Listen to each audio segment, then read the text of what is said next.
I want to welcome all of you here tonight for our second in a series of 3 lectures that we're doing this spring.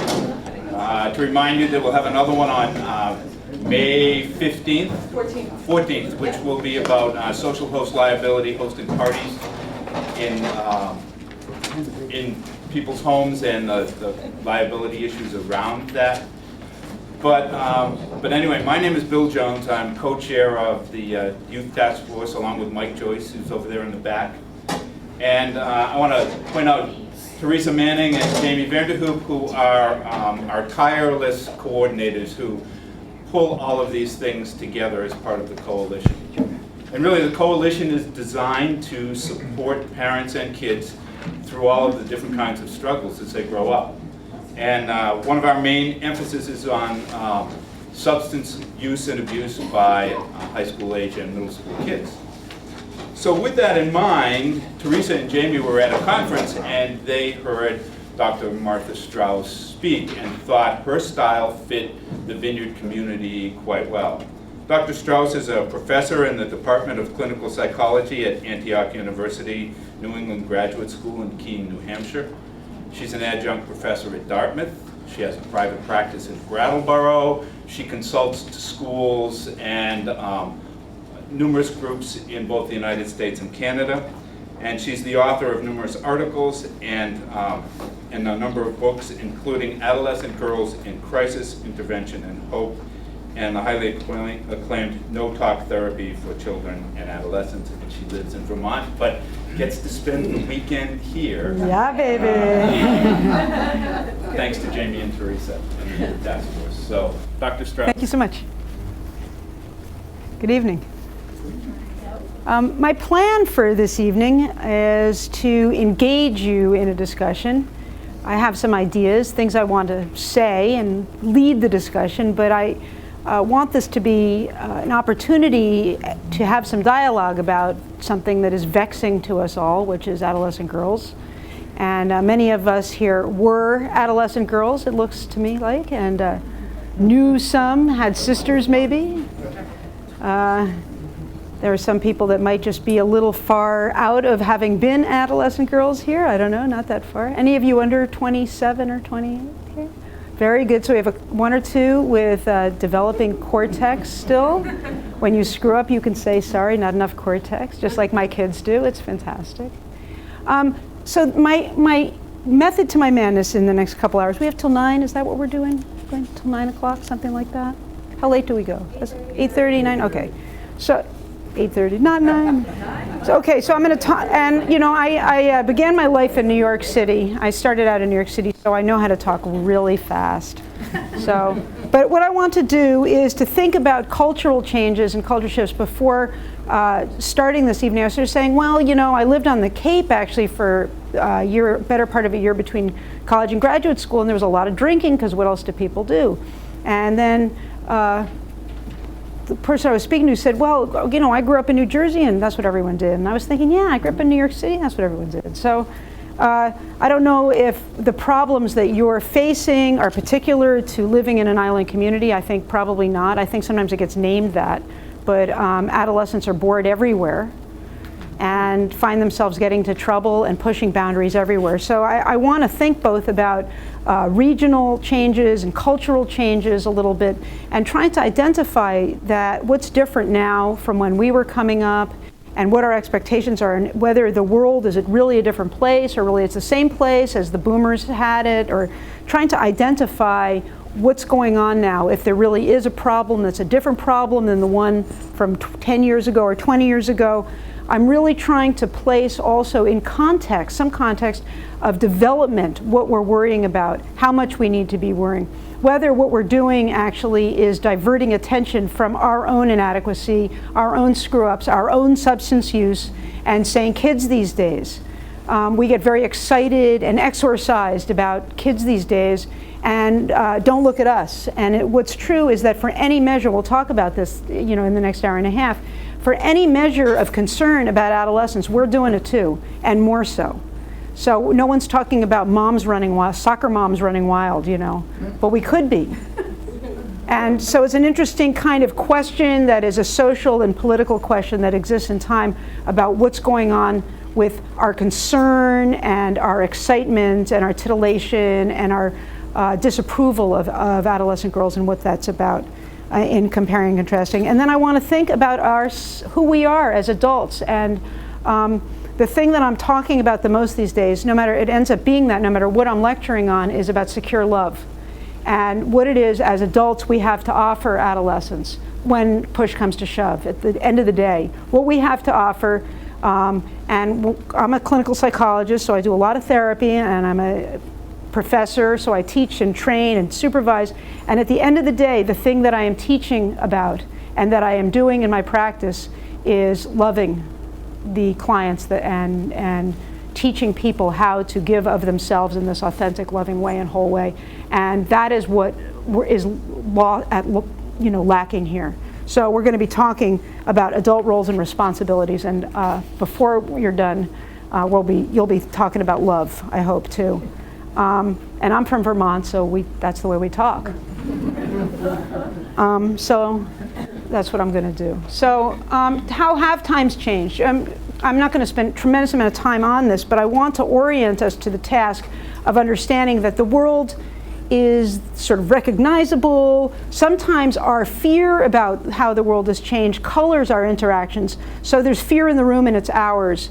How many of you think it's safer than it was when you were coming up, or where you lived compared to where you're living now? Think it's less safe? Kids are less safe? And we're talking about vineyard life, I suppose, right? That's interesting. I think it's geographically interesting when I travel around. Sometimes people say more, sometimes less. Do the kids think it's less safe? Do they perceive the lack of safety? They think it's dangerous? So when you're in the room with an adolescent and you're saying it's a dangerous place out there, that's not their experience. And this, to me, also ties into this perception of the future item that I have here, which is that we think the world is less safe. We think it's going to hell in a handbasket a little bit. And we're in these relationships with these kids, and this is their future and their lives. And we're thinking it's a dangerous place. We're worrying about you. What does the future have to hold? I was in a conversation with somebody, and they said the only improvement in the last 20 years is Easy Pass, which is the highway pass system. And they couldn't think of any other advancement in the last 20 years beside Easy Pass. And so I don't know if that's true or not. I think there are, internet. I don't know. We have to be thinking about how do we hold hope if we're feeling so anxious and we're wringing our hands and the world is so dangerous and there's no jobs and the economy's going to hell and there's oil spilling all over I don't know. We have this anxiety that we bring into our relationships with them that color our relationships. And they need not like in a Pollyanna-ish way, but our sense sometimes that it's dangerous out there and our fear for them colors how we listen to their narrative and their experience about, we need to be hearing about that. Relationship to, expectations, let's talk about that for a minute. Are we expecting more of adolescents today than we had or less? What do you think? More. We're expecting way more. That's one of the things that I think is interesting about that is in some ways less, too. Like those of you that are around my age, weren't you expected to leave home at 18? Bye, see you later. The 65% of kids go back home after college now, even that go to college. You back home again, aren't you? You look so guilty when I said that. Right, and it's a perfect storm because it's economic and it's social and it's emotional, but it's a different place now. And we're expecting more, I think, in some ways. And one of the ways that we're expecting more is causing. I feel like as I've been doing in practice now, I've got my master's in 1980, so for a long time, and I'm seeing a lot more anxiety disorders, very anxious kids. And I think one of the reasons, and I want to filter this into this conversation, you guys are all nodding, expectations are up. They're not based on development. What we're expecting of them has very, very little to do. And I don't know anything about your island school system, but I will tell you this, that if I wanted to invent the environment that would optimally re-traumatize a traumatized 12 or 13-year-old girl, I would invent the American junior high or middle school. It is the perfect environment at the exact time in their life where they need to be known and comforted and held and have connection with adults. The expectations bar goes up, huge number. They have hormones flying, their brains are under reconstruction, the monitoring goes way down. It's a prescription for disaster. They're having to deal with the whole social brouhaha. I have two kids. One is, they're not children anymore. One is 23, and she's a very high functioning kid. I'm very proud of her. And she's my exemplar. And when she was in 8th grade, I had to go back to middle school 2 or 3 times a week to get things she'd forgotten. And I would find sandwiches in the bottom of her bag. It was disgusting. Have you looked in the backpacks of these kids? And so I'm thinking, my kid, who is a very high functioning kid, couldn't do it. And then I'm mad. I'm always mad, you know. Well, how come you didn't remember this? And I'm thinking, if she can't remember it, who's remembering it? Where do those expectations come from? Well, one place they come from is that we need adult kind of competent kids, working parents, culture, I don't know. We have these expectations. So one of the take-homes that I'm hoping in speaking to you tonight, and as we filter into a discussion, I find out what you're interested in learning about too as we go through this, is about where these expectations come from and how do we, as people that care about adolescents, that are parents and people who work with them, formulate realistic expectations based on development. And chronological ages, I don't understand it anyway, really, because, you know, 16, 17. I'm very interested in coming up with expectations that are based on developmental level, not on chronological age. And when we start to do that, we start to say, what does this child or adolescent need right now in the way of structure and support and monitoring and containment and expectations? And where do we set the expectations bar for her or for him? Based on some specifics, as opposed to, well, she's 12 years old. She should be able to stay home alone unsupervised after school or do her homework without any help or that kind of thing. Okay. What about family and communication time, more or less than when you were coming up? You know, I just read a study that said there's like more, but people always say less. And when you look at the meal thing, that to me is very revealing. The average American family eats dinner how many times together? 2, 3 times a week. And how long does it last? 10 minutes. Yeah, 10, 15, 20 minutes. And what glowing appliance is often on in the corner of the room? The TV, right. So that does seem very different. How many of you had family meals when you were coming up? And how many of you have family meals now with your families? Well, so you're doing a pretty good job. I know, right? Because how do you get everyone in there? When I do family therapy, it's a nightmare to get everybody in. And then what happens is I work at it because, you know, family meals as just one variable is correlated with unbelievable numbers of great outcomes.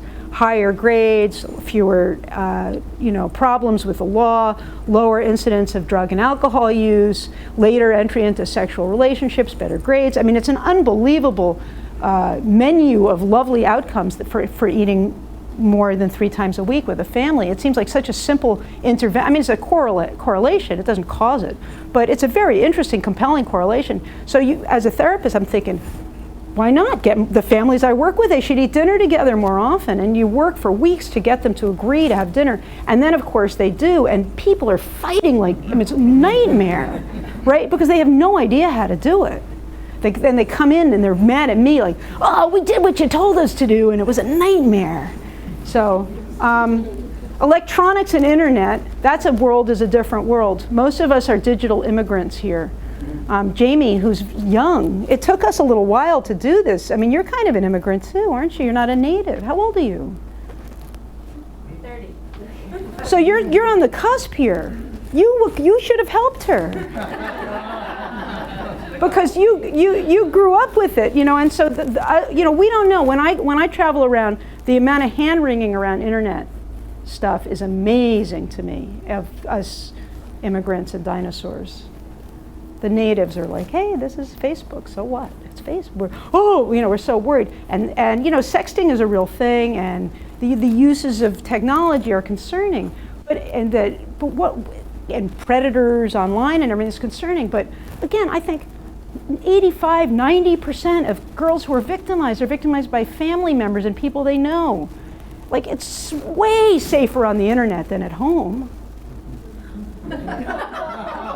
It is, right? But we're doing this, oh my God, the internet, it's so dangerous for these kids because we don't understand it very well. And again, when we're trying to figure this out and we're worrying about how safe they are and their voices, we need to learn some things. How many of you are on Facebook? And how many of you have friended your children on Facebook to stalk them? I think it's a great idea. Good. You're being honest about that. Why not? We need to know and to see, look at their pages and who their friends are and what they're doing, and if it's not them, to find out about what it is.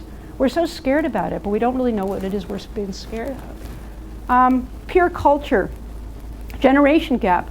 You think it's bigger, less? Less. I think it's less too. But I think peer culture, because of electronics and because of our family time decrease, we're having to work very hard to stay close to our kids and to know them and to have them feel known by us and to have their lives populated by adults in the way I think they need to be. So in a way, the generation gap is less because I don't know about you, but I was really cool. I had this great transitional moment. I followed the Grateful Dead. I mean, I was so cool. And they don't care. They just think I roamed with the dinosaurs, you know? My turning point was actually a lot of years ago. I was working in an adolescent crisis unit in New Haven, Connecticut, and I was talking about the Beatles because that's cool. The Beatles, that was, and one of the kids in the family that I was working with said, "Is that the band Paul McCartney was with before Wings?" And I was like, "Oh, I'm so not cool." And it was like the 1980s. I was young. I was so cool. But anyway, the misogyny. That's the last thing I want to mention here. And then I want to ask you anybody want to reflect on any of this and add to it. I mean, this is by no means a definitive list. I think that having grown up with feminism, I was very interested in and felt fortunate to be a part of a generation where women were really finding a voice and supporting one another to be heard and to speak up as human beings and of our own humanity. And I think the backlash that our girls are contributing to, participating in, but that there is this amazing backlash happening in the objectification of girls and young women, and the way they are treated and treat each other and exploited. I started realizing this, I don't remember this a couple years ago, there were these 4 Amish girls that were killed, and it was a lot of the violence, if you look at violence at all levels, but in high school, the girls are targeted, you know, very significantly as gender. And when you read it in the newspaper, it will say youth violence, or, you know, the genders of the perpetrators and the victims are concealed. And so there is this dominant call. I don't want to get into too much of a, you know, polemic here about this, but I want to say that part of what we're dealing with when we're looking at self-mutilating behaviors and eating disorders and substance abuse and self-destructive acts that girls are engaging in, that this to me is a participating in a culture in which they are being given very mixed messages about how they're valued and what their bodies are worth and how they can treat themselves and what their voices can be like. And when I work with angry girls, I'm much happier. I love working with the mad bully girls because there's someone in there worth being angry for. The really depressed, withdrawn, silenced girls, very scary to me. And I think we have sent enough silenced women out into the world. And it worries me, misogyny worries me a lot. I think there's been an incredible cultural backlash. And I'm seeing the rise in self-destructive kinds of behaviors of all kind. In my case, so at least this is in Vermont. So, but people are nodding here, and they do when I say this around. I think there's something politically happening out there that is concerning to me that has to do with backlash to some of the kinds of things that we held to be true, self-evident and true. Anybody want to respond or reflect to any of this so far? Yeah. You know, the one thing I was thinking of when you talked about family communication time, I think that the level of communication is of a different quality. I think that maybe a parent was in the home more with kids, so there's this perception that there was a closer relationship or whatever, but I think that because there's been so much more discussed, we don't keep so many things, you know, behind the curtain and not exposed to the world, that even if there's not the quantity of time, I often think that some of the quality, because of the things that we choose to talk about with our children, the things that they know, might compensate a little bit for that perception that. I think there's regional differences. That sounds great to me. I think there is a depth. I mean, I feel that with my kids, I have a depth. I mean, there's challenges that are different because there's a depth of connection there. The things they say to me, I can't even imagine. You don't want to know something. Yeah, I know, it's too much information too. But I'm glad for the intimacy too. So there's trade-offs here, and one of the trade-offs has to do with the container that I or we as adults provide as adults. And that line, we're working that line. We're like bending backwards toward our own adolescence. And that's not just about being cool, but it's about being in connection and accessible in all kinds of good ways too. But one of the things that has just stunned me over and over again so many times in the last few years is you're treating a family, I'm treating a family, and the kid is mouthing off to the parent, and I say, you can't talk like that to your parent. And the person that is stunned to hear that is the mother, is the parent. Really, I can say that? You know, like we're kind of at sea a little bit about what the limit setting is. Or another example of this is about grounding. I think grounding is incredibly stupid. It doesn't work. Most punishments are idiotic and don't work. Except for this. You can have consequences, but they are about secure love. The consequences are, I worry about you, I love you, I need to hold you closer. I'm not letting you go to this party this weekend, not because you're grounded and I'm punishing you, but because I love you and I need to know you're safe. And the motivation for the consequence comes out of a holding. And parents are terrified to do this. Oh, he's going to run away, she's going to run away from home, we're going to have an incredibly bad weekend. And I would say 98% of the time, probably not 100, but I can't actually think of an exception to this right this second. They come back in, family comes back and said, we had the most amazing weekend. She got really mad, and then she just settled down. She built forts in the backyard with her little brother. We had pizza, we watched movies, we cooked, I don't know. There was this container that got set, and they're so relieved. And we're afraid to do it. And so there is this family communication thing that we're doing that's more intimate, but less bounded. And I think there has to be something that is like, I wish that there was an expression like connected but hierarchical. Like this that there's authoritative, that we are the adults, but that we don't lose the connectivity somehow. We haven't really figured out how to do this. We think that in order to have the intimacy, we have to have it be more lateral than what they need. Do you know what I mean? So I mean, that's an interesting challenge, I think, as adults who still want to be a little bit cool. Anything else before? Yeah. I just want to speak to that because I feel like just from my perspective, that's one of the biggest issues here. Because I think here there's a perception that it's safer here, regardless of what people said earlier. I think there is that perception, and I think, you know, we let our kids walk around by themselves more than, like, if I lived in a suburb of a city or in a city, I would be much less free with kids. You know, people tend to say, okay, I'm going over to so-and-so's house. It's like, all right, well, call me later. You've got your phone, right? And that means that you still have the connection where you don't even know if there's a parent at the house. You don't even know, you know, people are a little more lax here. Now, friends of mine that are off island are more in touch with what's going on with their kids. They always call to see if there's a parent at the house. You know, they're much more keyed in. And I think we've sort of lulled ourselves into this sense of it's safer here. It's the vineyard. It's an island. They can't get into too much trouble. Where are they going to go? Right. And so that, along with what you were talking about, of that lack of hierarchy, where people think, you know, they try to be a peer with their kid. I've just noticed both things really affecting how people parent here, and I'm just So, I mean, so maybe it's kind of a tricky thing. On the one hand, it's a sense that it's really not that safe out there, but on the other hand, well, we're on the island, so that's got to be a plus. That's why we moved here or live here, because we want to raise our kids in a safe community.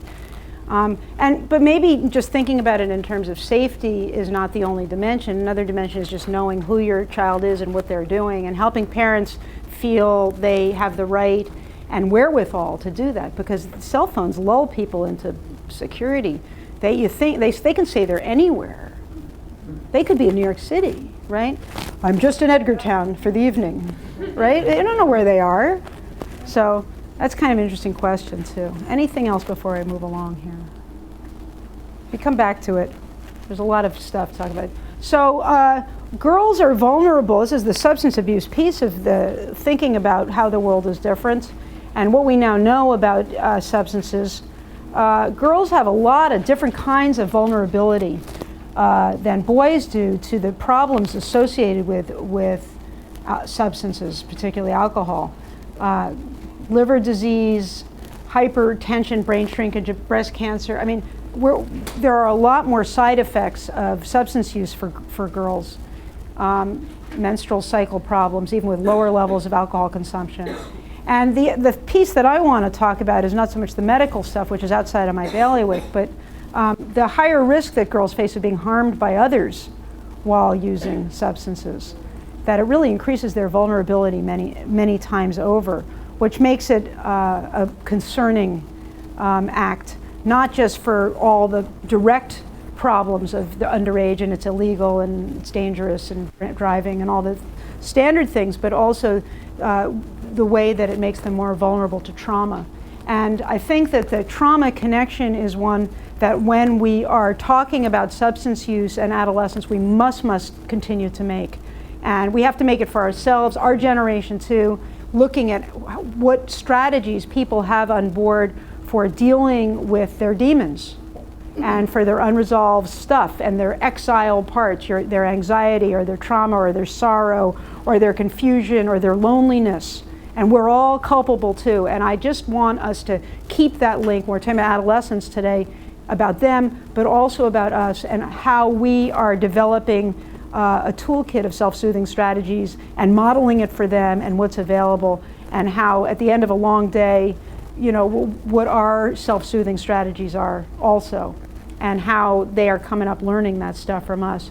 But that the trauma link is very, very strong for both girls and for women. And one of the problems that we see in the brain research is showing up now is that if you are using a lot of substances, well, let me go first here. If you are traumatized, a lot of people, how many of you are working with or know kids that are people with trauma, child abuse? Okay, a lot. Okay, so we know that people who have trauma histories are less emotionally regulated than other people. Part of it is that they are hypervigilant, hyper alert for danger. They're scanning the environment for danger. They are in a state of emotional arousal that exceeds what a non-traumatized person, it's just part of the landscape of trauma, or they try to shut it down. Sort of the dialectic of trauma is that on the one hand you want to be really shut down so you don't have those interfering thoughts and images coming back, and then also you are really reactive and hyper freaked out and needing to talk about it. It's very intrusive thoughts coming in. And we know that one of the things that trauma does is, especially over time, is it really interferes with that part of the brain that regulates emotion. So these are kids who are dysregulated because of the trauma. They are neurologically, emotionally, biologically, psychologically dysregulated. They do not have a good good working thermostat that keeps them at 68 degrees temp. You know what I'm saying? So what happens is the brain is feeling really agitated. I mean, it's hard to have that level of anxiety all the time. And you are desperate for soothing when you're in that agitated state, right? And so if you have a trauma story, the desire to feel better, to feel more regulated, to feel sedated and calmer, it's very compelling, right? And so that a girl with a trauma history is very much more likely to need and want, and this is true for all of us, women, men, adults. If you are feeling dysregulated, you don't like that. You want to find a way to calm down. And none of us in this room, even though we are mature, helping, caring adults, has a toolbox of too many great strategies for calming ourselves down and helping ourselves feel better when we're upset. And when you are an adolescent, your toolbox is going to be very small and you're going to feel more dysregulated more of the time anyway, developmentally. Am I making sense yet? Okay. If I'm not, just jump right in. I mean, as a parent of teenagers, I'm used to being interrupted, so that won't be a problem for me. So traumatized girls self-medicate to handle the trauma. If you are traumatized, you have a lot of other kinds of psychological problems that you're managing, among them other kinds of anxiety, depression, stress, poor self-esteem. And so what we have is these bidirectional strategies. So you are traumatized, so you self-soothe using substances. And if you are using substances, you are not learning better ways to live in the world. You are putting yourself more at risk, and then also being more vulnerable to trauma. So this is a bidirectional problem we're talking about. You with me still? Any comments? Jump in. Very sedate audience here on the Vineyard. I like that. So I'm interested in what we're worrying about, kids today, and I like a lot of your posters and stuff. It looks like there's a lot of kids that are making a lot of good choices here. In the middle school. How about in the high school? So something happens between 8th and 9th grade, the choices just, is that really, and you have data to support that? Yeah, dramatic, and up to 12th grade being really. It gets worse and worse. Higher than state and national averages. And does anyone know why that is? That's what we're trying to figure out. It's a very good question. A lot of things. I mean, I think we think a lot of things, the culture of the island being one of them, that we spoke very clearly about, you know, parenting and kids working at a young age here, and parents working lots of jobs and not being around as much in the summer. And what's the adult rates for all this stuff? Very high. Above state and national averages. Above the state? So the both are. So what I said at the beginning was sort of resonating for you, that for anything you're wringing your hands about for the kids, we should also be. What do they say? When you point your finger, 4 fingers are pointing back to you, or there's something like that. Okay. Because one of the things that I'm interested in here, I mean, well, we just measured for every measure that the adults are just as bad or worse for anything you want to worry about. And I don't want to minimize, obviously I'm here to say this, and I'm already saying it, that we have reason to be concerned. We're treating anxiety, we're treating substance abuse, and it's bad and it's damaging them. But a lot of kids are doing really well. And even on the national level, I mean, again, I don't know your local statistics on this, but even the big national studies of what's going on out there, pretty much around 50%, depending on where you're at, of kids are doing pretty well. And then you gotta, definitely anywhere you go, another 25 to 30% big problems, concerns. It's worth it. That's 1 in 4, it's a big number. Another 25% of kids have some problems, issues. You're kind of flagging them, you're going, ooh, this could go either way. One is I like to work with late adolescents, because a lot of times the ship rights itself and then you get the credit. You work with an 18-year-old, you know, but how many of you want to be 13 again? God help us, right? Or 14 or 15, right? I mean, you know, but so there is kind of a tunnel there, but a lot of kids emerge just fine. And as I was saying from the first slide, that we want to figure out how to remain hopeful and to hold hope for them. And I really see myself as a holder of hope for the kids I work with. Yeah. What is the average compared to 25, 50? How many kids are in big alcohol? trouble? Yeah. Well, you're talking about 20, is that the national? I'm talking about severe psychological distress. That's the national average? Nationally, yeah. I wouldn't know for severe problems, but 55% of our high school students are using alcohol on a regular basis, and it's 46 for the state, and it's 43 for the national average. But that includes high school seniors. It does. About 74% of our high school seniors are using alcohol. But you know, when we were coming up, that was legal. Right? 18 years old. This is a problem because the drinking age is 21 and it's illegal, right?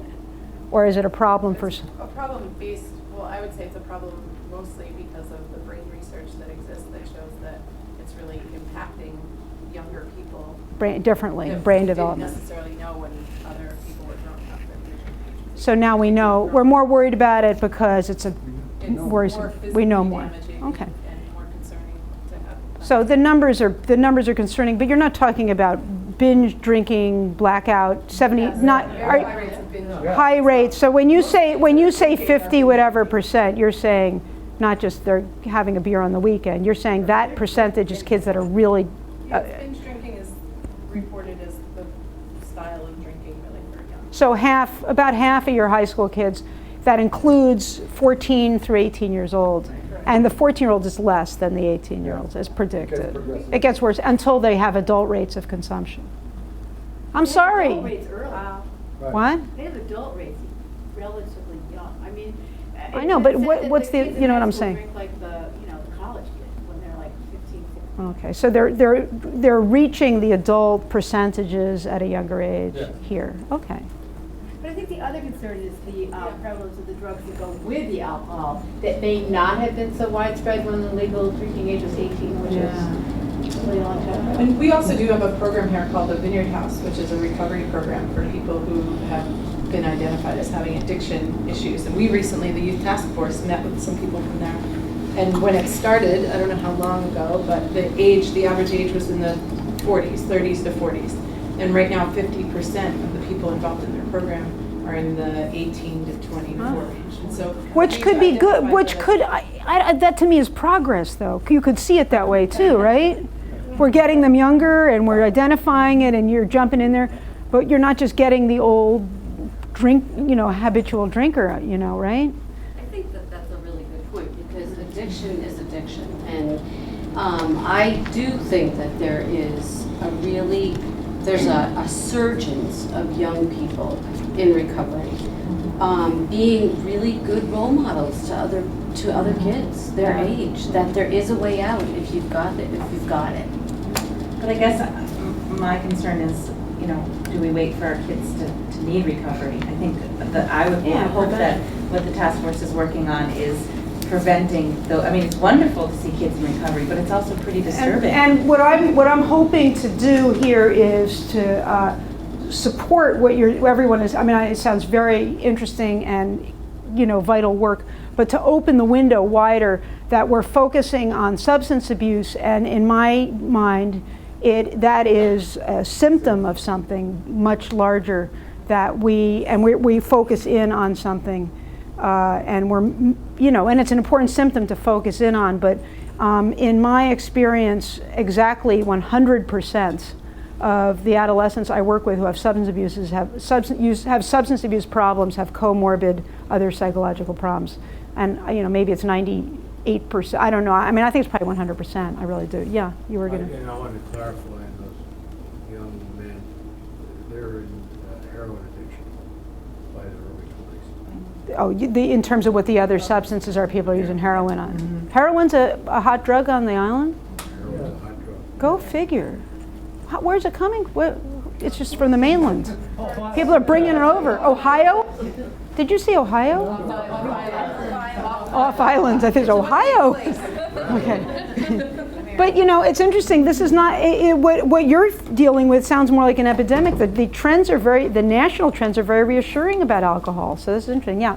I think that what needs to happen more than anything else on island is that there needs to be a shift in attitude towards treating people with addiction disorder more than anything else. I work in an outpatient detox facility, and we treat a lot of young heroin addicts, and heroin is out of control. Yeah, absolutely. And there are young. You guys, you bypass the meth thing. You just went right to. Yeah, we never actually. Heroin is more easily accessible. Yeah. It's actually cheaper. So, but when you asked Jamie, when you asked me to talk to you guys, you were talking about alcohol. We do, yes, because our work does focus on alcohol. Okay. But you have a big problem, and so I want to talk about love even more. And I would also say that our focus is sort of on the high school age population, and we don't have a large percentage of reported use in that age group. And so we're really working on middle school through high school as being our focus, and we see that as, an opportunity to interact with kids to try and limit addictions at that time. Yeah, well, which may prevention. lead to further addictions and harder drugs. Okay, one last thing, and then we keep going. The famous gateway drug, that's pretty prevalent in high school, isn't it?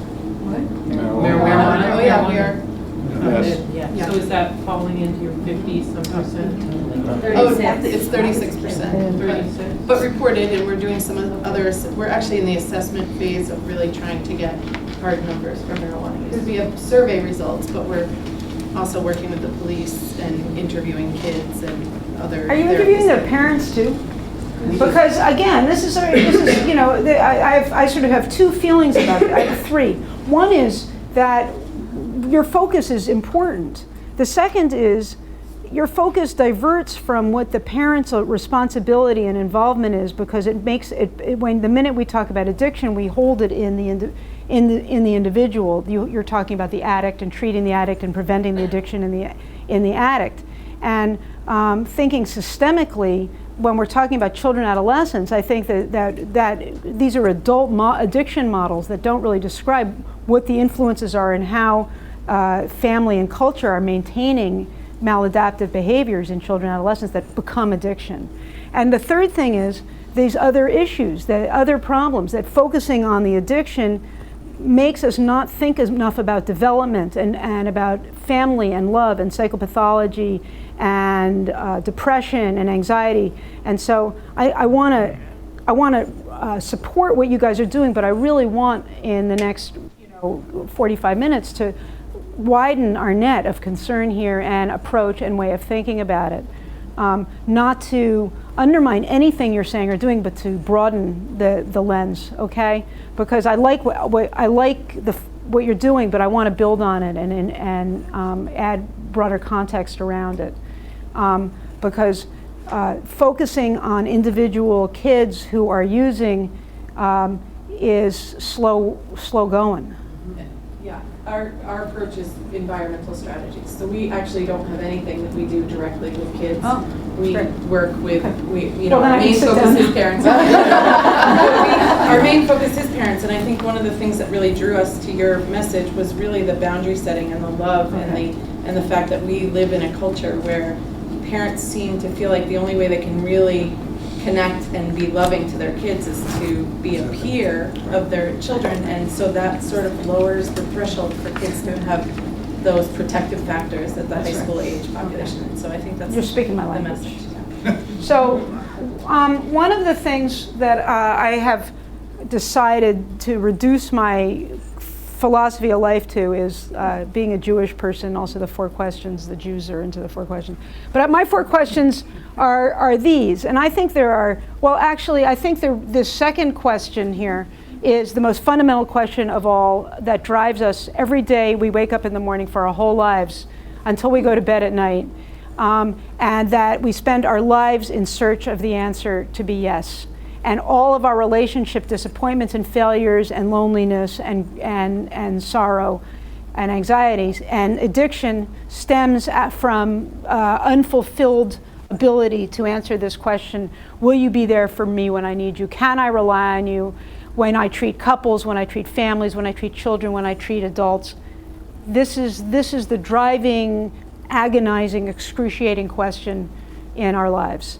And people come in and a woman comes in and she complains about her husband coming home late, and she's furious with him, and why should she be living with someone who comes home late all the time? It's so disrespectful, and in 15 minutes now, because I do this for a living, I can get her sobbing that she's terrified that she's not important enough, and she's lonely, and he's abandoning her like her mother did. We'll go into that old attachment scripts. We all are carrying them with us all the time. And one of the things in the growing our kids up really fast and wanting them to become very self-reliant, and maybe the peer relationship thing and not being the adult, we are not answering that question effectively. And I think that substances people get attached to substances just like they get an attachment to heroin or to alcohol or to pot is just like an attachment to people, and it's more reliable than people. I mean, the truth is, Jack Daniels is there if you want it, and your mother's not necessarily. And I see this reenacted in my adolescent clients over and over and over and over again, who are involved with substances. They are not able to have confidence in their lives.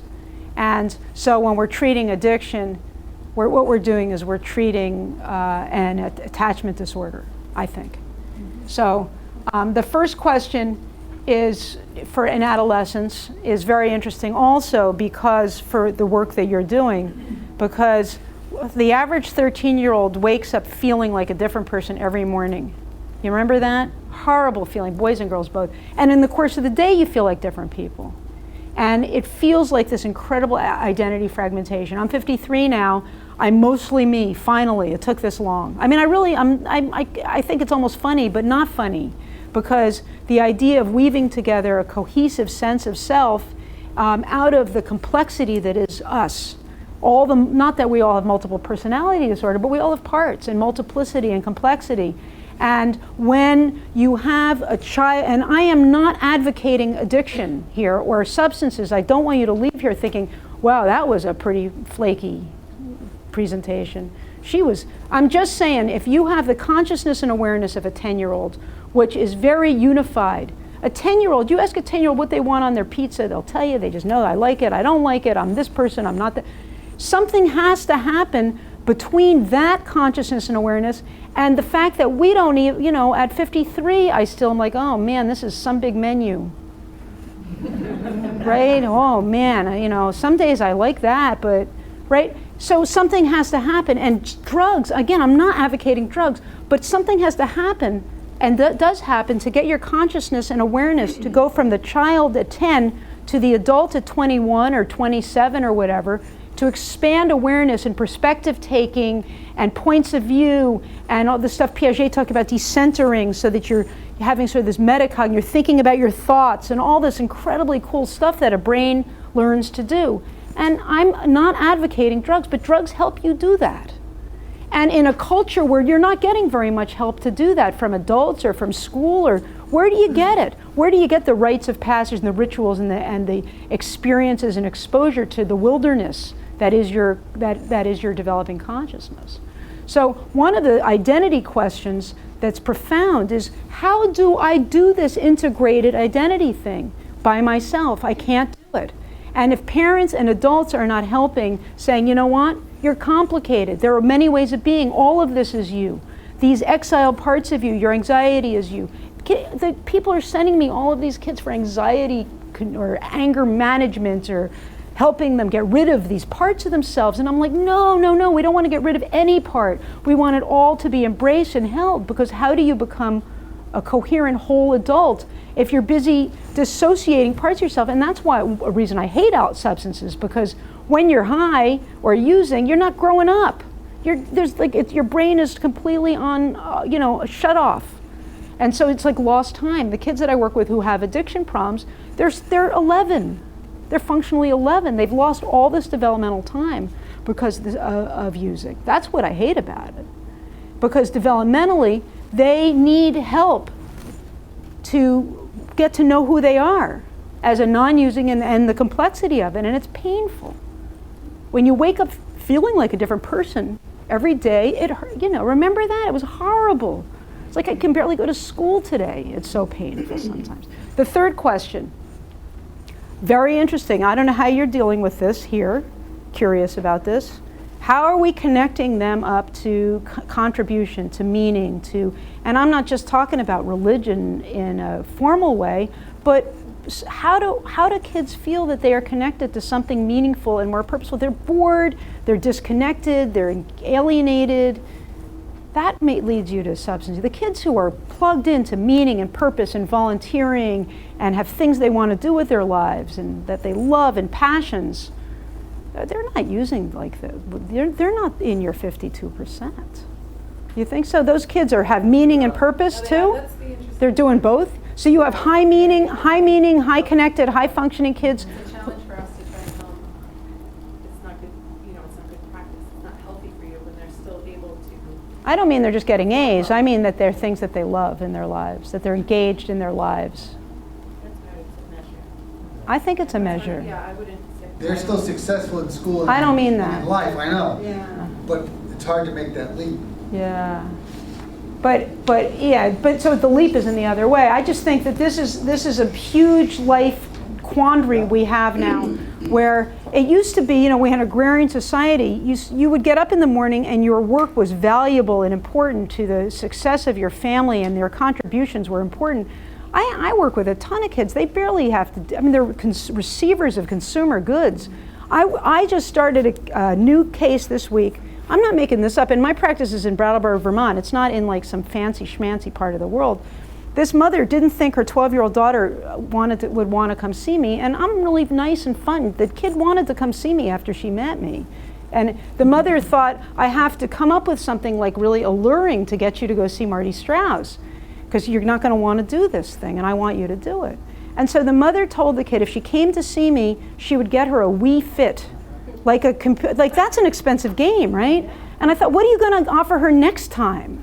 You know, like, well, the ante is up now. And I'm thinking, this is a kid who you love, this is your daughter whom you adore and love and are so worried about, and you do not think that that in and of itself is sufficient to get her to participate in family therapy because she's part of this family and you're worried about her and she has a connection to you. You have to lure her in to get her to do this. And I'm thinking, what are our expectations of our kids? What are they supposed to contribute? What are they supposed to give back? How are they supposed to connect to the world? And when you're on the island, I don't know, how do they do it here? This is a very little world, but there's still ways to contribute. And the kids who are making contributions, and again, participating in community activities, I mean, they might be getting high on the weekends, but they're much lower risk kids, the kids who have some connectivity. And then the fourth question is one I've added recently, which is about adult containment. Who's in charge here? I was joking at that conference that I used to say the ADD is really adult deficit disorder for so many kids. And I think that's really true in high school. There are kids that I work with that I am the first adult they've ever met. They've never met an adult. Their parents are using or neglectful or uninterested or involved in their own lives. You know, their mothers are dating, you know, their new boyfriends, and the teenage girl's got her boyfriend. Everybody's got their boyfriends over. Yeah. Right? It's okay. I'm not judging that. I'm just saying, where's the grown-ups at the end of the day? I say to kids, well, who are your grown-ups? They go, well, you. Well, yeah, me, because I'm not cool anymore, so I have to be a grown-up now. But I would like to be cool still and not be a grown-up, but at some point I kind of just switched over, and I think that that's kind of interesting to me now, being a grown-up. It's like kind of an interesting thing, like what is it? So, well, I'll keep going here. One of the things that I want to talk about is executive functioning. I'm not going to spend more than 5 minutes on this, I promise.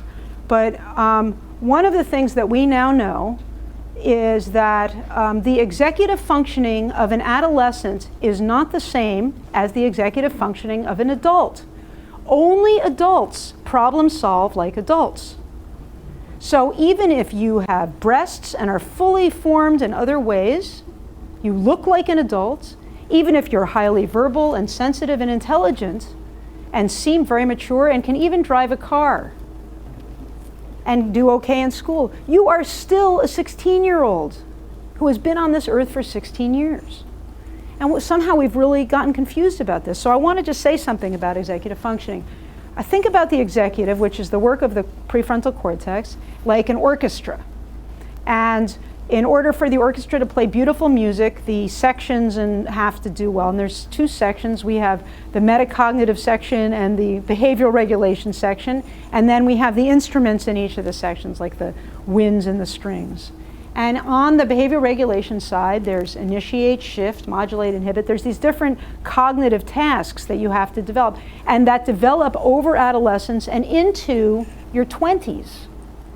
And one of the things that we are crazy about as a culture is that we want very much for these 15-year-olds to have adult executive functioning. We want them to plan. What were you thinking? We say to them. And they go, I don't know. Not now, well, you know, right? We can't believe it. We can't believe.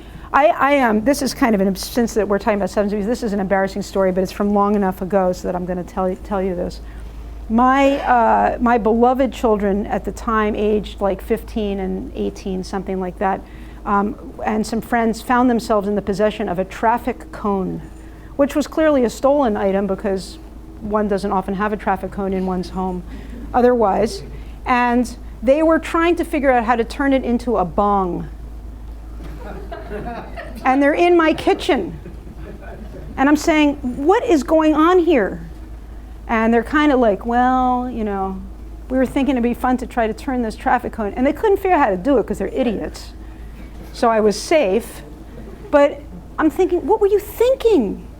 Like the number of knuckle-headed ideas in a row in that event just described the whole waterfront to me of why I need to do this work and try to understand this. But one of the things is, it's like, this is not happening in my kitchen. This is not going to happen tonight. They're like, oh, well, we couldn't figure out how to do it anyway. You know? But the thing is this, they don't have adult executive functioning. They don't know how to plan. They're not thinking it through. A lot of the kids that I work with don't know how to initiate. If you are working with an adolescent who has never started her homework by herself, you send her up to her room, go do your homework, and she's off putting on makeup or listening to music, texting. The parents, they're yelling at the kid. She's 15 years old. She should know how to initiate. Has she ever done it before? No.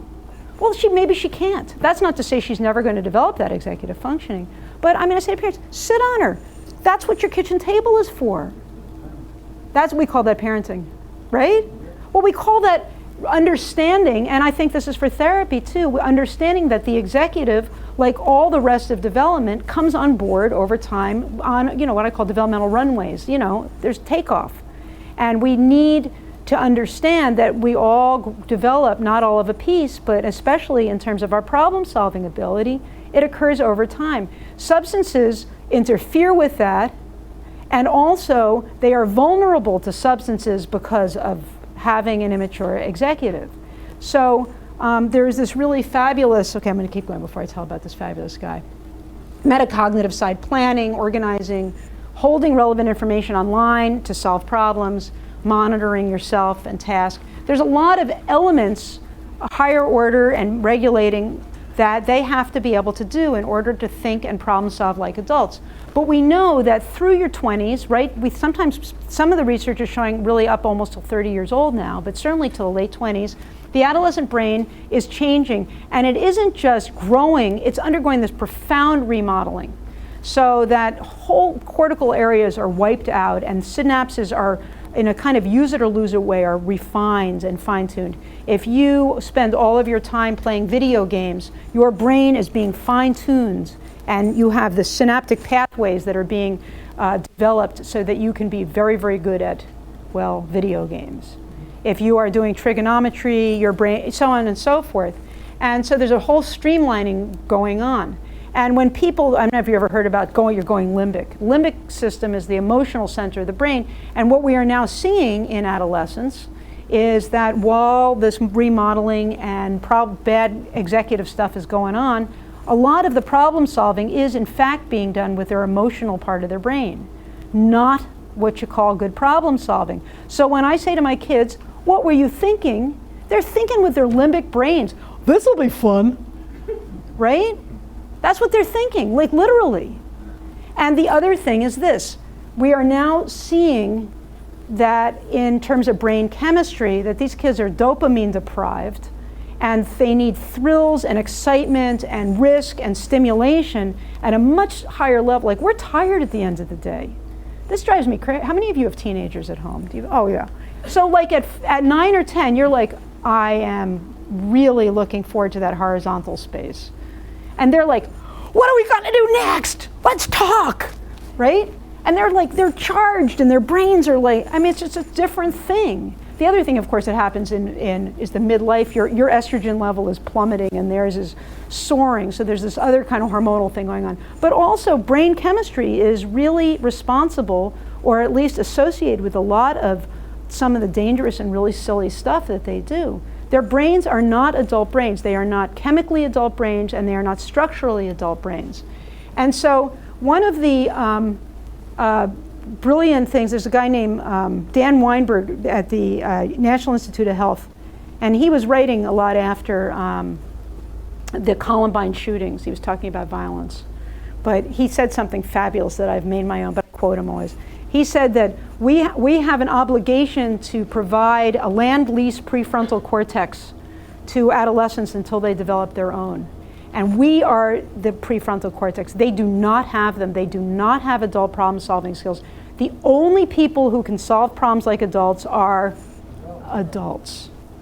And the number of times we get into trouble ourselves as parents, as teachers, as counselors, as people who really care about these kids, because we have expected them to function in a way they are incapable of functioning. The expectations bar far exceeds what they are neurodevelopmentally, emotionally able to do. And if we lower the expectations bar and bring in the adult monitoring and supervision and structure and support, lo and behold, they do better. Studies show. In psychology, we always say that studies show. And isn't that interesting? Here's I have a couple cartoons like this. Here's Zitz. It's a guy, but it's a, you know, your cortex on loan. And I have another one too. This is too little, isn't it? The kid is saying to the parents, "How am I supposed to think about consequences before they happen?" It would be funny if it was, you know, it's too bad it's not funny. Because part of the quandary you're finding yourself in, and this is true in high schools, and you might be experiencing it numerically a little, I don't know if statistically significant, it sounds like numerically significant with greater frequency, is that we have invented, and this looks like a very pretty building, but the regional high school system is a complete developmental disaster. Everything we know, it just is, and that's the system of education that we have developed in this country, and it's economically not a disaster. Maybe it is, I don't know, but it's certainly, we know that small schools with high rate, you know, I'm about to say the obvious over and over again, but small schools with high adult to student ratios, enriched support, social skill streaming, you're laughing because it's really blah, blah, blah, isn't it? No, it's right on target. I mean, it's you kind got all of... K-8 schools here, other than the high school, so you have that. You have that, and then they lose it. With classrooms the size that people would die for. Yeah. In the K-8. Class with a teacher and an assistant. That's the K-8. Yeah. And then what happens? It gets less. Yeah. Than high school. At a time, and then we go, oh, we're thinking, why are the kids not doing as well when they're 14 as 13? What's different? What's that with those kids today? Right? We're kind of like, we don't want to come up with other models of educating and knowing them. And you know, one of the things that I do, again, this is a very small drop in the bucket because I only work with very few kids now.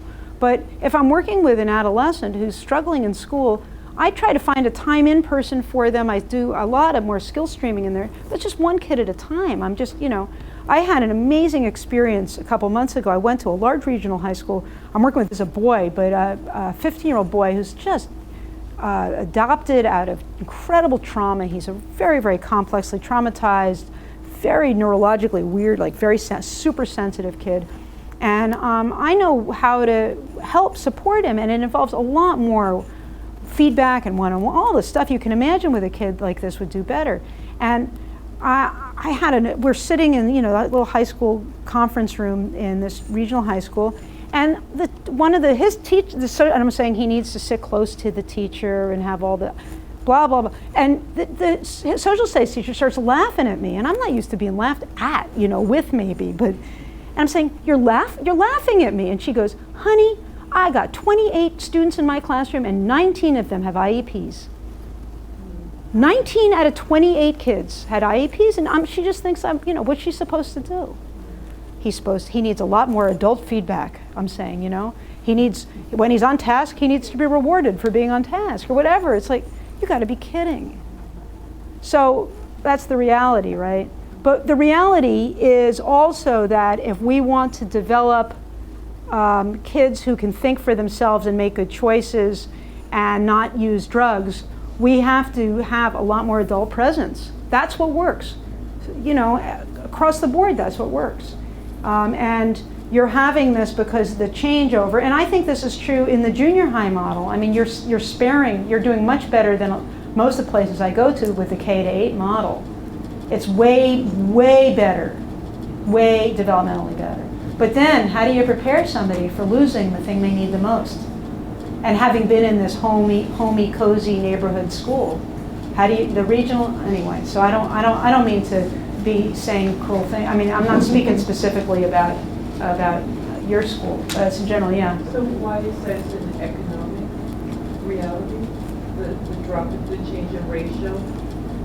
I would say our ratio here is better than many high schools, but not like it is in elementary school. But it's a matter of trying to do different things, offer different kinds of courses and restructure what's available to kids in the high school. And in order to do that, they have to have a different structure than you did in elementary school, where there were lots of adults to every kid and a lot of personalized attention and understanding.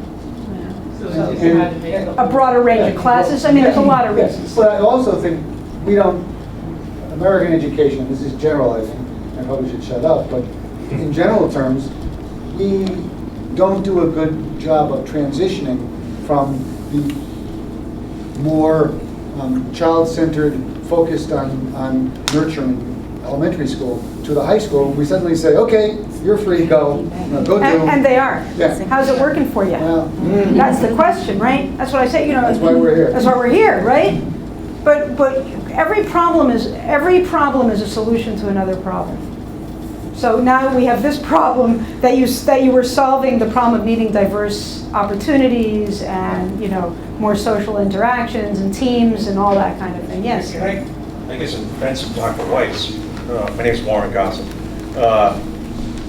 I think being an island is different too, having the regional system here. Sure. And not only that, Different how? if you had a different high school, years ago they had different high schools in each town. And this is a bad word saying regional to this day, even though it's been, 50 years or whatever, right? So the end result is with the mandates that Dr. Weiss has given in the school system on shared services, which is how he manages it. The special psychologist here, special psychologist there, each individual school couldn't do that. So I think the ratio in the workings here are better than it would be if it was individual. You couldn't do it. Economic reality. So it could be. So there's ways in which it could be better. I mean, that in ways that it is better, maybe even than having You couldn't do the it. town. You couldn't do it. You couldn't economically do it in the town. Okay. Yeah. I was going to say also our community is unique and also in the way that in the summer our population increases drastically. You have college kids coming to the island to work, and the summer after 8th grade going into 9th grade. Everybody starts working. A lot of 14-year-olds get jobs. They're working with college kids, Yeah. partying. That's true. So And it's not just the different school than, thing. a different kind of rural community Yeah. where kids are isolated all year round. What's really interesting about it is that the underlying thing that I think there's the specifics of it are very interesting and unique, I think, to island life, which tons more about already than I do. After what I've been on the island, 3 hours now. But what is also true is that we know that these work experiences are not necessarily adult-rich experiences either, that most high school kids end up in. And that's true not just here, but in general. But here maybe more acutely so, that you end up being thrown into low-wage service jobs that don't really have a lot of adult presence also. So it's kind of a similar, it's kind of a reverberation. So let me keep going a little bit more so we have some time at the end to pull it together too. One of the things that I am really hot on right now is this idea of co-regulation of affect. And starting when we have a little baby, we've created this self-soothing soothing black hole with adolescents and young adults in our culture. So if you have a baby or a child, and in an elementary school, this is a good example, somebody gets upset, there is an adult, somebody is expected to help take care of them and the problem. And by the time you are an adolescent in this culture, you're supposed to pull up your socks and fix it and go to your room and self-soothe and get calm. I consult to a high school where they, with emotional behaviorally disruptive kids, and they throw them in timeout all the time. And I don't know why they keep paying me, because they never listen to what I say about this. But I go into the timeout room with these dysregulated kids, and they're saying, you're just rewarding it. I said, no, this kid does not know how to self-regulate. Screaming yourself into exhaustion is not the same as learning comfort. And we have this is a very white Western idea about self-soothing that we have. Big emphasis has to learn to self-soothe, self-calm, self-regulate. We're really big on that. And I think we've really lost our way. This is a big rant of mine, and it ties in with everything we're talking about, because people who are forced to self-soothe before they know how end up using drugs, because drugs help you self-soothe in a very quick and effective way. And throughout our whole lives, I don't know about you, I'm upset I call my sister on the telephone. Right? Or if you're lucky enough to be in a relationship with a partner, and the research on this is so beautiful, I wish I had more time, I'll tell you amazing studies. When we are in the presence of our beloveds, whether they are our children or our partners or our parents or our canine companions, there's some research on that, we downregulate, we calm, we're upset, somebody comes and they say to us, I'm here, you're okay, I'm here. There is a whole complete physiological thing and psychological thing that happens that is really vital to development, human development.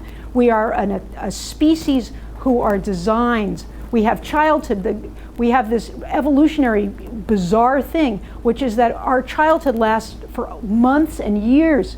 If you were a salamander, moments after birth, you could do everything a salamander does. By the time you're 26, you're still asking your mom how this thing works, this laundry thing in our culture. It's like it's complicated, or balancing a checkbook, or I don't know, getting a job, sustaining, falling in love, staying in love. These things are really hard. Have you noticed?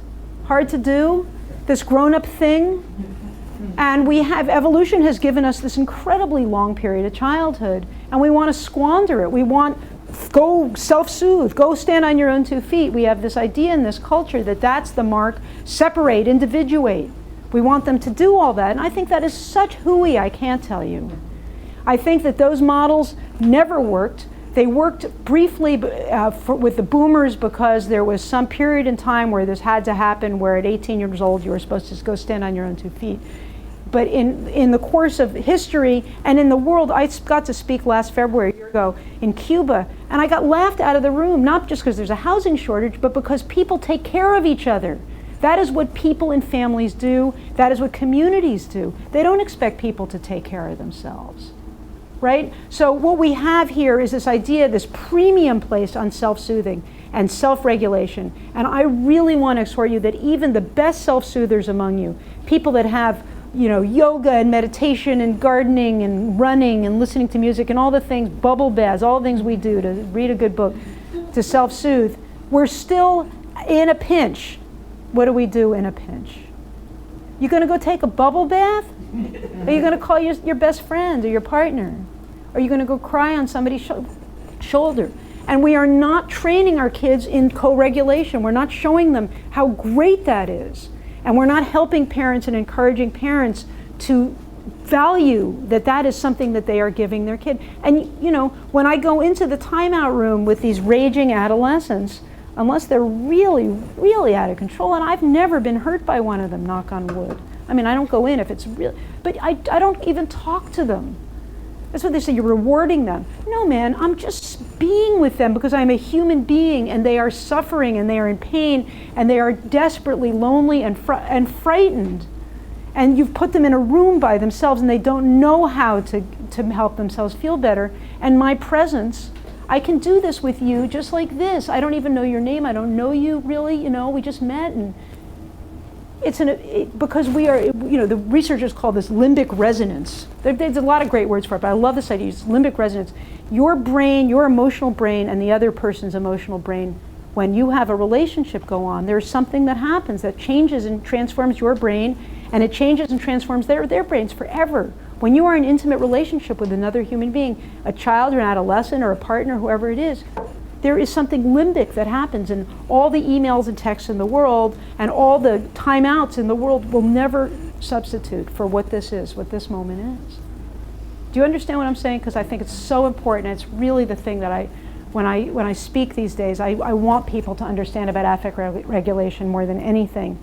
That we have this cultural emphasis on self-soothing, and it is not developmentally informed, and it's dangerous. And it's causing our kids to try to find a way to feel better, and they're trying to feel better with other dysregulated kids who are not helping them. And then together they're going to find ways to regulate.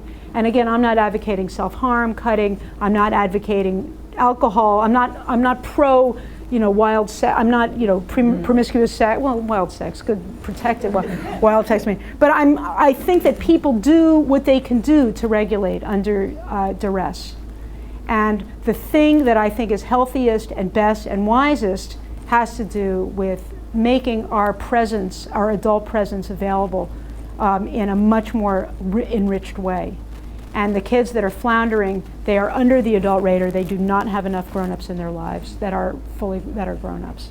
Am I preaching to the choir, or have I ranted you into submission here? I'm listening to you, and I'm thinking that some of the way that kids are self-regulating now is they're sharing their emotions on Facebook. So they're recognizing and naming their feelings, and they're putting it out there to a wide range of people that aren't adults. So that as the adults in their lives, we're not in that community. Yeah. And when you look at their status, they change their status every 15 minutes. I'm angry, I'm mad, I'm happy. I mean, they're I had tacos for dinner. Yeah, but they're putting it out there. Yeah, it's out there. And where's the adults? There's no adults. Yeah. I mean, what Ron Taffel refers to this as the second family, that sort of the peers and media have this way.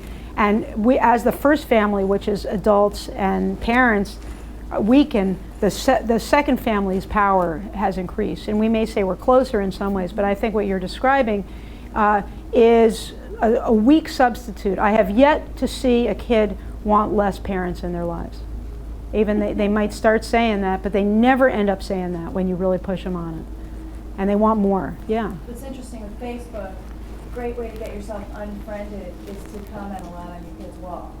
You know what I'm saying? Yeah, you have to lurk. You have to, right. So that's what it's called. I didn't make up that term. Right? Lurk, right? Yeah, I think lurk. This is being taped, isn't it? I'm in big trouble. Keep this away from my children. I think parents should snoop. I think they should lurk.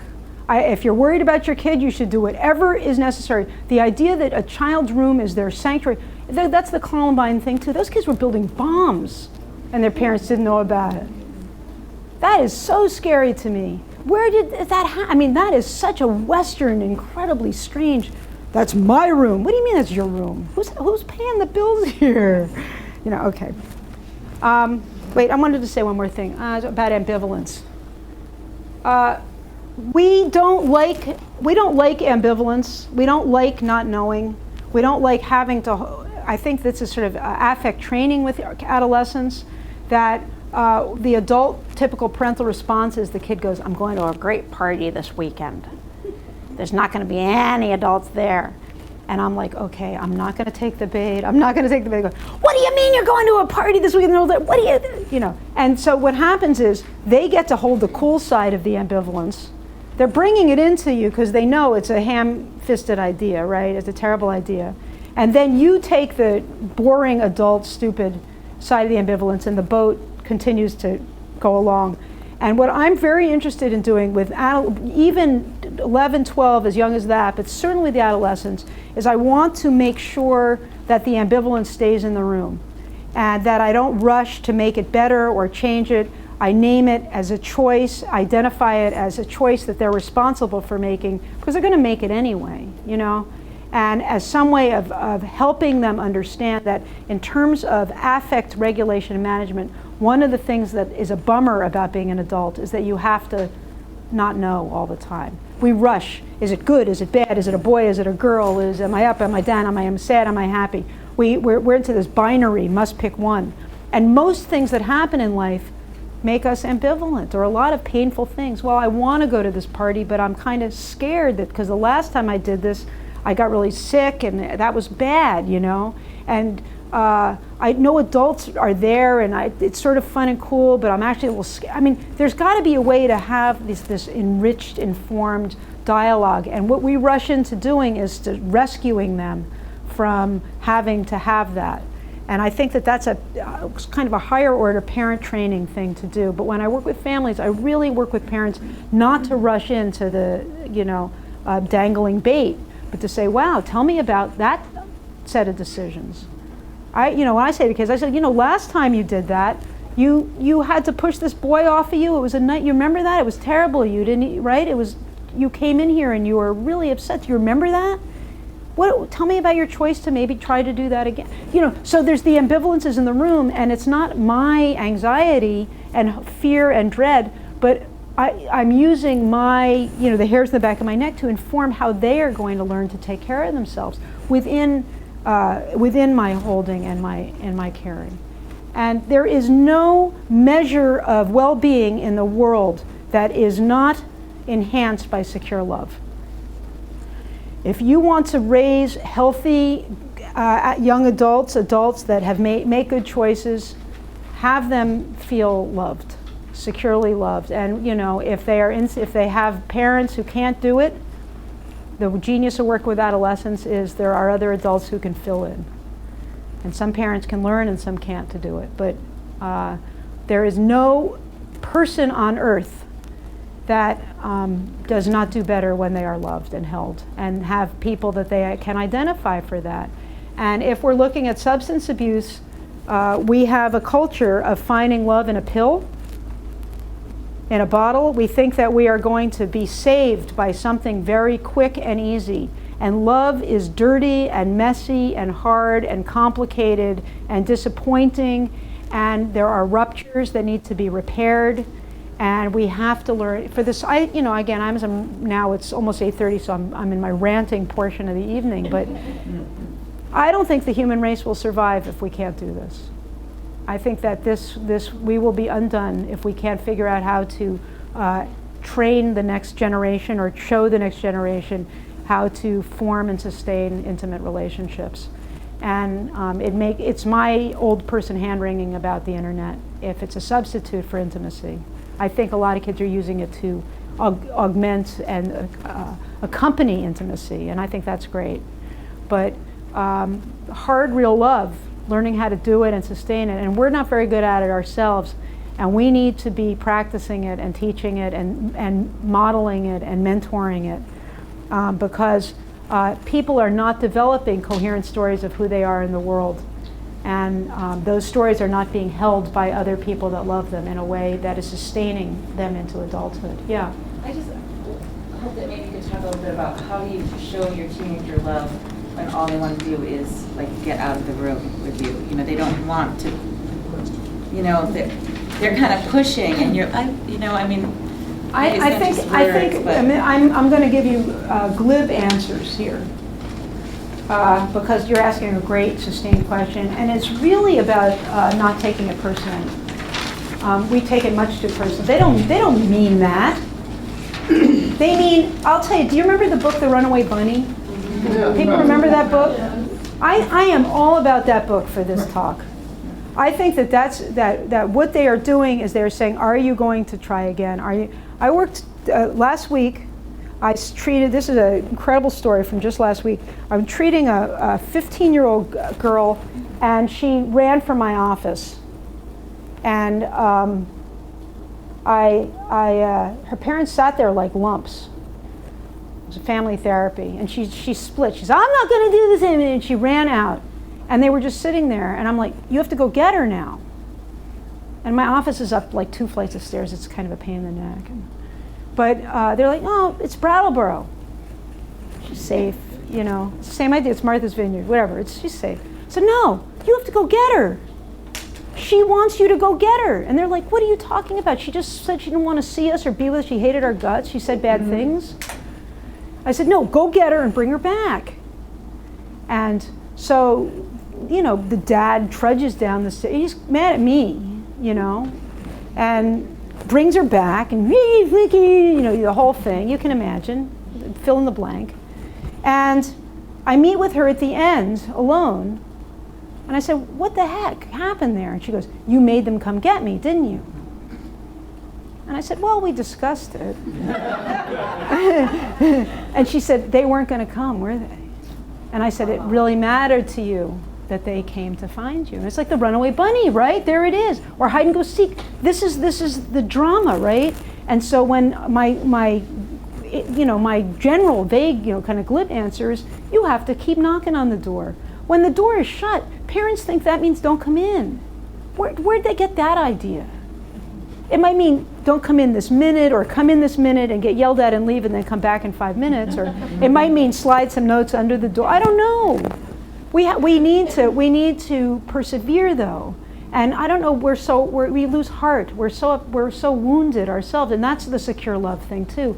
We want them just to love us securely and to be grateful, right? We want the gratitude and appreciation, and they should be nice to us and stuff. And I think that for a lot of adolescents, particularly the ones we're talking about tonight, who are really at risk and really veering off the path, we need to be giving 75, 80, 90, maybe even 100% of the giving. And the equation, we think, oh, they're 17 years old, the equation's supposed to be shifting now. And we have a lot of really infantile kids. We have kids, I'm treating kids in their early 20s that act 11. In terms of the ratio of support, that doesn't mean they're not going to learn how to do it, but we need to set the expectations bar based on developmental level where they can get over it. And if they're pushing you away, they're just seeing. I mean, that's their job is to push you away, and your job is to say, I love you anyway. Right? We get such mixed messages, though. I mean, we have this idea that our kids are supposed to be independent. I know, I'm telling you that's bullshit. Oh, sorry. You didn't hear that, I didn't say. You don't want to smother your Can you kids, delete that? If you're on them all the time, then they're never going to grow into independent beings. I don't know where that, the helicopter parent, I mean, we're just about out of time, so okay, for a couple more minutes. The people are so upset about this. Now, there is a subcategory, which I think is actually a very small category of the beast here that we're talking about, that parents who are so narcissistically self-invested in that they're not really about their kid, they're about themselves, and their kids' achievements are extension of themselves. I think that is a small minority. The research, there was a study done by Kinzel, I might even, if it's not in your reference, I can get it for you. But anyway, very pretty recent study. She went on Kinsey, Kinzie. See, same day delivery of a name. It's a miracle. The vineyard is helping me restore my youth. But anyway, so she did 700 college campuses. This is a huge national study. And the research was about, the concept behind the research was that helicopter parents are bad. That these parents that are talking to their kids 10 times a day on the phone, and colleges are having to set up offices to deal with parents for the first time ever. There's deans of parents dealing with. It's a whole new world out there with these really hyper involved. Well, you're paying $50,000, they've got to get something for the. But in any event, so there's these offices, and the parents and the kids with the cell phones, and parents are, helping kids pick their classes and talk, So they thought, this is very deleterious. This has nothing to do with what we know about what college is supposed to be, which is to stand on your own 2 feet and make your own choices and separate and individuate, just like we did when we were coming up back when dinosaurs roamed the earth. So she had 700 college campuses. She did this massive study, and she said in the article that she thought that she had misanalyzed her data, and she went back not once but twice reanalyzing her data because she found the exact opposite of what she expected to find. Kids who were more involved, helicopter parents measured by lots of frequent contact, were doing better in school, were more invested in their activities in the school, they liked their schools more, were less likely to drop out of school, and had more personal relationship with their professors. I mean, there's probably a downside, but that's not it. And I don't know, someone told me the other day, you'll love this, the plural of anecdote is not data. Is that great? Is that great? Make that your own. Isn't that fantastic? So people have these anecdotes. Oh, I know this mother who, she goes to the college to do her kids' laundry and blah, blah, blah. I said, I don't know that mother, but mostly the people I have yet, and I've been doing this for 30 whatever years, have someone come into my office and say, my problem is my mother loved me too much. My parents were too invested in my well-being and saw me too well as a whole human being. Right? I mean, we're sort of weird about this. Separate and individuate, stand on your own 2 feet. I don't know, what are we thinking? And the parents don't want to do it either, necessarily. The thing that is upsetting the parents is the moving back home again, because they're thinking the empty nest.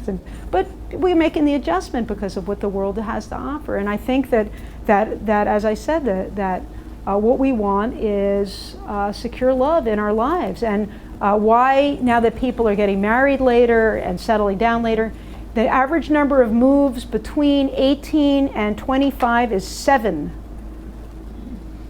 I mean, it's a time of unbelievable mobility and job impermanence, now even more so because of the economy. People are waiting till they're 29 or 30 to get married. By 30, it's all over. You'll be married, it'll be so boring. You'll maybe have kids. It happens just later now. And so there's this period of time where we want like some timetable to happen. And our kids are not knowing what to do with themselves, but because they do not have the regulatory ability and they do not have the security in their hearts to take steps and move forward in a safe and productive way. Yeah. Can you explain where it says setting limits through 21 therapeutic parenting? Is it limits, force, conformity? They have to learn on their own. Well, I think this is sort of the idea that we think that we have these ideas about limit setting. And one of the ideas is that why set limits? They're an adult, legal adult now. So that comment about through 21 is people are saying, oh, they're 19 now, I don't need to set any limits. They don't have to fill up the gas tank when they take in other words, that's an assumption. People don't think. People don't. Therefore, they don't set limits, but you're advocating setting. Yeah, yeah, and beyond, if you're having a kid move back home again.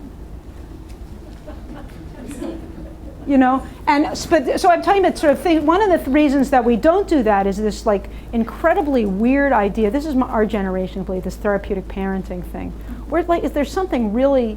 I mean, I don't know. It's like a stoner mentality. I think from our generation, it just is. It's like, oh man, they're like fragile. They're like flowers that need to bloom. I don't know. We have like some weird, bizarre, right? We have some like weird idea about like what will happen to our precious little beings if we set a limit.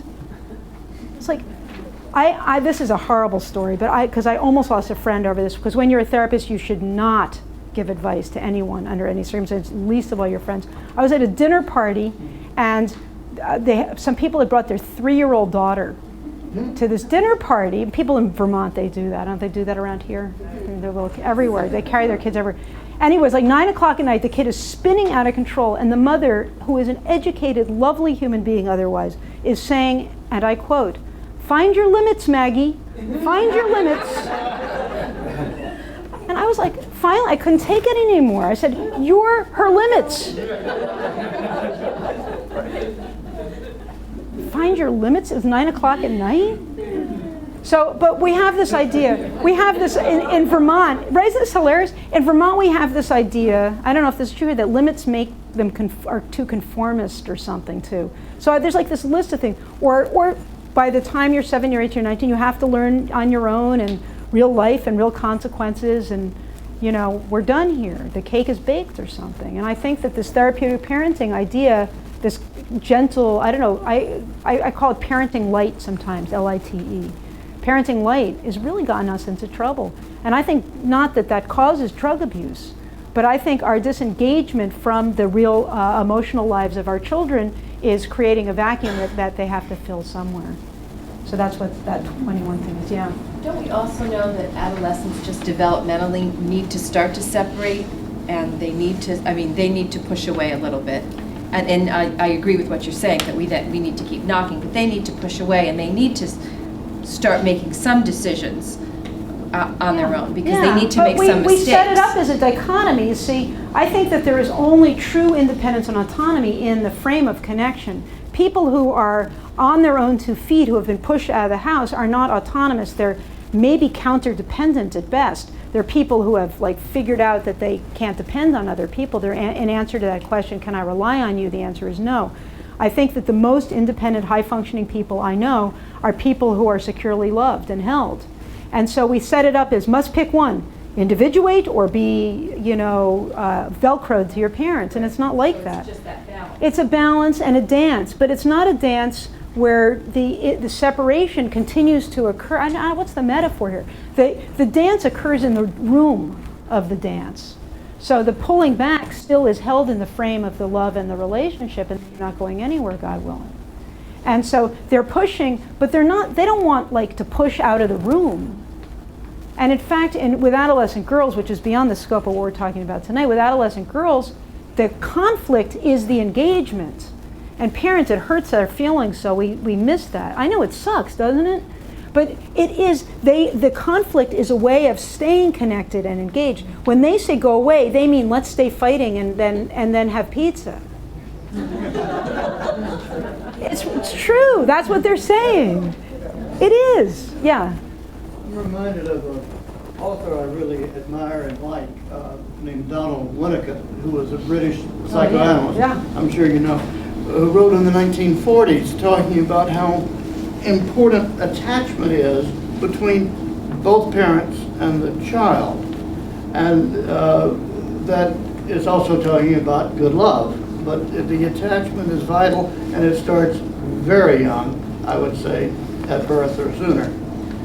The other side that he wrote about was good enough parenting, that we don't have to be perfect parents. It's an incredibly difficult job being a parent, and perhaps impossible. But if we're good enough, then we can get into that dance. And I really, number one, appreciate him, but also to remind us, he wrote back during World War II about this. That's right. And That's right. we still haven't, as a society, learned. We haven't learned it, and we're more confused with infants. We're okay about giving infants that, but we don't understand what it is these big, gangly creatures need, too. And I think the idea of secure love or attachment or good enough holding and containment is as essential, or maybe more so, in adolescence. So before I wind out here, I have an empathy cartoon that I love so much I had to put it in. It's a mouse speaking to another mouse who's in a trap, and it says, "I'm sorry, here I am going on, and I haven't asked you a thing about being caught in a trap."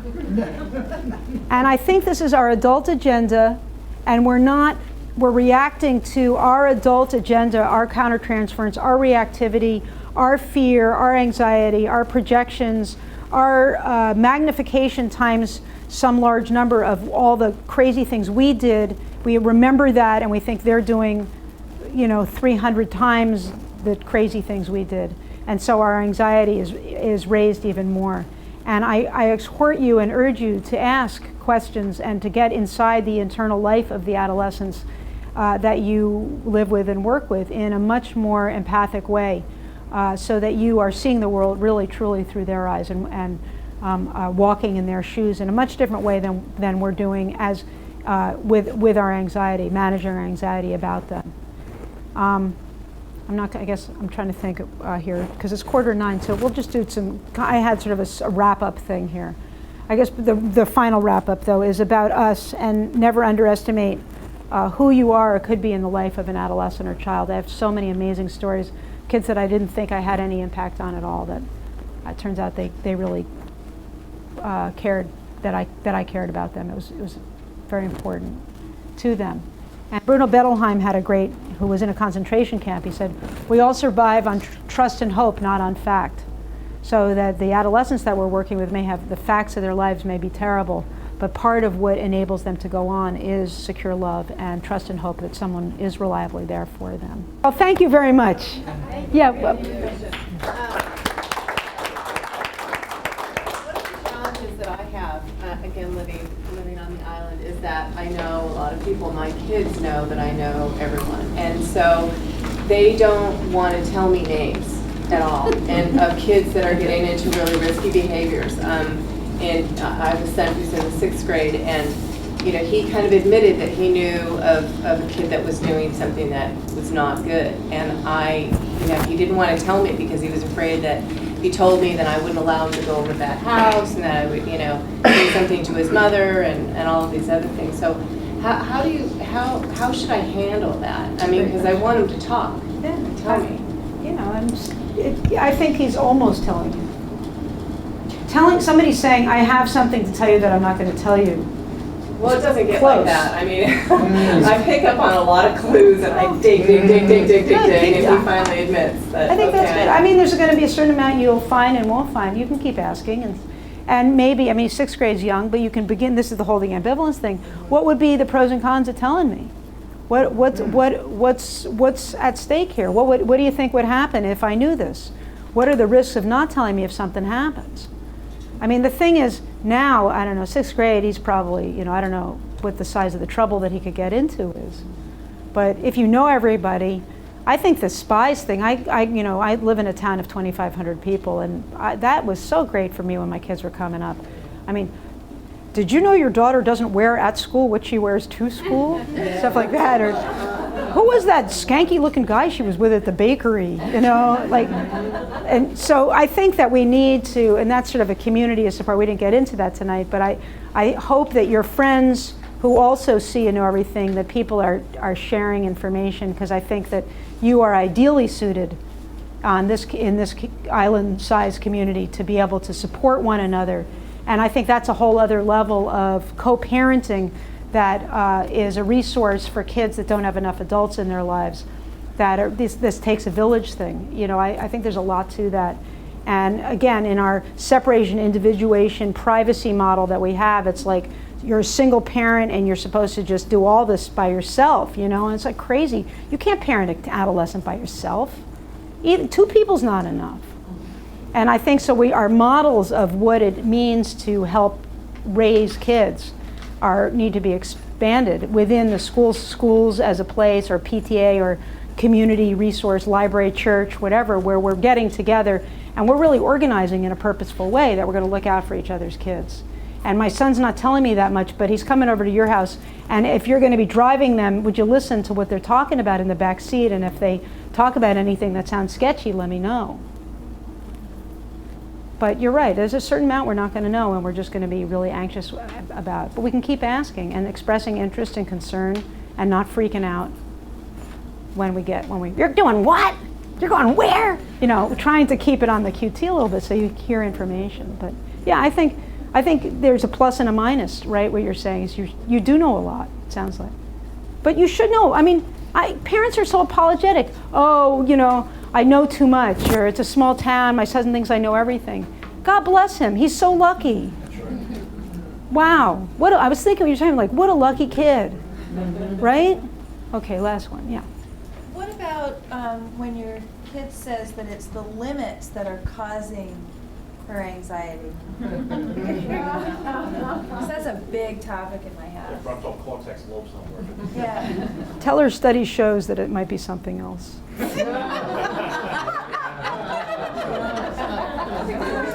know what? I think that we get to speak from but you know that we get to speak from our heart a little bit. I have to do this because I love you, and you have to be resonant on that edge, because that's your job too. And I get to keep loving you because that's my job. And we can talk about it, though. That's exactly what we talk about. Your job is to question this, and your job is to do this, and my job is to... Right. And you wanted a kid in formal operational thought. So now you're stuck with somebody who, has sarcasm and questioning and challenging and all that, more, developing brain stuff. But she's in the game. The minute she's still telling you you're the problem, you're in it. That's right. When they stop telling their moms they're the problem, then I go, oh, that's bad. Because who's the problem then? Where's the dialogue? Where's the resonating edge now? So stay in there. Continue to really aggravate the hell out of her. Seriously, that's your job. Because that means you're in there and she loves you for that. I promise. I mean, it does come full circle, because you're right about that there are good moments and bad. Yeah. And this is our human condition, is that we live in this like eternal present. So I can connect 20 dots that are like, wow, my staying in the game has really helped my kid feel securely loved. But she says, one day she says, you're making me anxious.